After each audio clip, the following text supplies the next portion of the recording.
जब अब्राह ने काबे को गिराने के लिए अपनी फौज की चढ़ाई मक्का की सरजमी पर की तो वहां पर मक्का वालों के ऊंट और बकरियां चल फिर रहे थे। अब्राह ने हुक्म दिया कि इनके तमाम जानवरों को भी अपने कब्जे में ले लो। उन्हीं जानवरों में आप सल्लल्लाहु अलैहि वसल्लम के दादा अब्दुल मुत्तलिब के ऊंट भी मौजूद थे। जब इस बात की खबर अब्दुल मुत्तलिब को पता चली तो आपने एक खत अब्राह के लिए भिजवाया। उसमें लिखा था कि अब्दुल मुत्तलिब आपसे मिलना चाहते हैं और वो मक्का के सबसे बड़े सरदार है। जब अब्दुल मुत्तलिब अब्राह से मिले तो आपने अपने ऊंटों की दरख्वास्त लगाई। अब्राह इस बात पर हैरान हुए और तंज कसा, मुझको तो बताया गया था कि आप यहाँ के सरदार हैं, लेकिन आपको तो सिर्फ अपने ऊंटों की पड़ी है। अब्दुल मुत्तलिब ने कहा, मैं सिर्फ अपने ऊंटों का मालिक हूँ, जबकि इस घर का मालिक अपने घर की हिफाजत करना बाखूबी जानता है, लिहाजा आप सिर्फ मुझको मेरे ऊंट वापस कर दें। इसके बाद अब्राह ने अब्दुल मुत्तलिब के ऊंट वापस कर दिए। लेकिन जब अब्राह ने काबे को गिराने के लिए अपने लश्कर को आगे बढ़ाया तो तमाम के तमाम लश्कर वहीं पर थम गया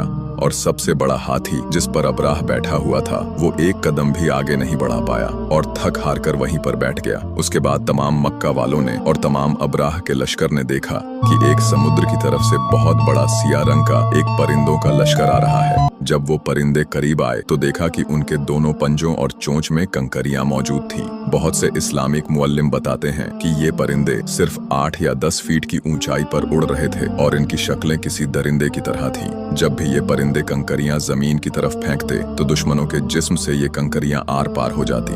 थोड़े ही वक्त के बाद अब्राह वहां से भाग खड़ा हुआ।